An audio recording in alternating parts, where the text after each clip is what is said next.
Every single day, an invisible map of your life is being drawn. Seriously, it tracks where you go, what you like, and who you talk to. Now, this isn't some sci-fi movie. It's your digital footprint. And today, we're gonna unfold that map and see exactly what it reveals about you. So, have you ever really stopped to think about it? What kind of trail are you actually leaving online? It sounds like a simple question, right? But the answer is anything but. From the very first time you ever went online, you started leaving clues. So the real questions are, how big is that trail now? And what is it really saying about you? And that trail, it's made up of what we can call digital breadcrumbs. It's the perfect way to think about it. Just like in the old fairy tale, these little pieces of data can be followed. But here's the big twist. In the real world, these breadcrumbs don't just lead back home. Nope. They lead to an incredibly detailed and honestly sometimes shockingly accurate picture of who you are. Okay, so let's get down to it. When we throw around this term digital footprint, what are we actually talking about? What is this digital shadow that's basically following us everywhere we go online? Well, put simply, it's the grand total of everything you do online. It's not just one click or one post.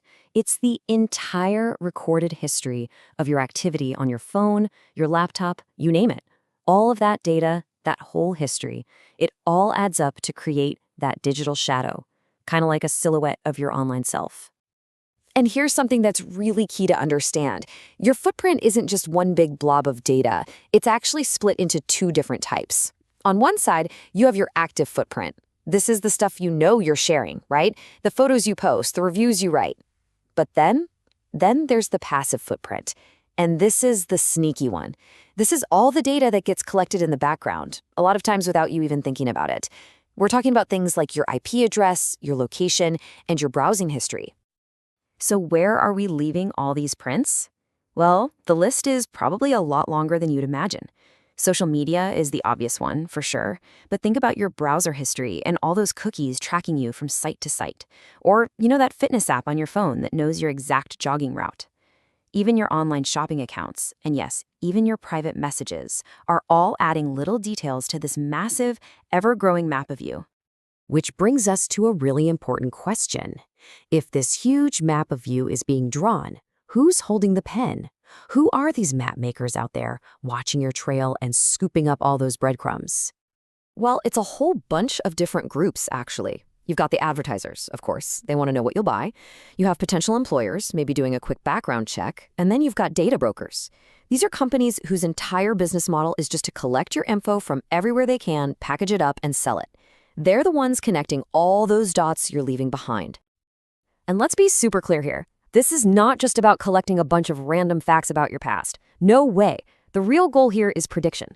They use your history to build this comprehensive profile that can forecast what you're going to buy, what you might believe, and even what you might do next. All right, so I know what some of you might be thinking. Okay, so what? Some data's being collected, big deal. But why does this actually matter in the real world? Let's talk about the consequences, because they are very real. And this quote just hits the nail on the head. We are talking about some serious real-world stakes here. This goes way beyond just getting targeted ads for a pair of shoes you looked at.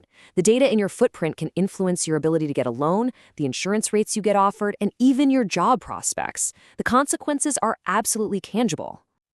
And here's the real kicker. Your digital footprint is pretty much permanent. That silly comment you left on a forum 10 years ago, it's probably still out there. That old, embarrassing profile picture? Yeah, someone can dig it up.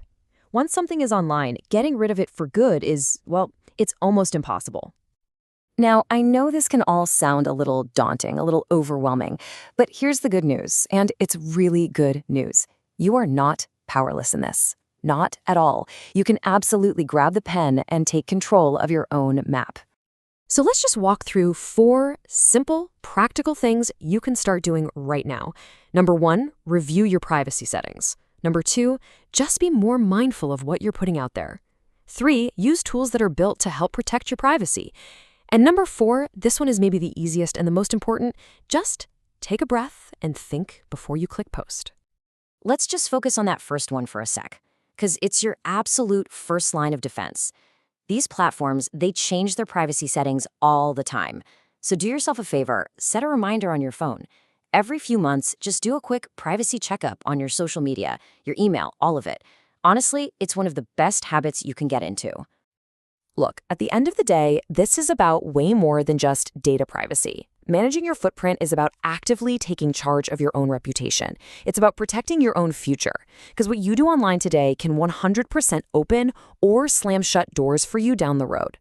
So I'll leave you with this final thought. Every single day, that map of you gets more detailed. The only question left is, who do you want holding the pen? Are you going to let somebody else draw that map for you? Or are you going to be the one to decide what it looks like?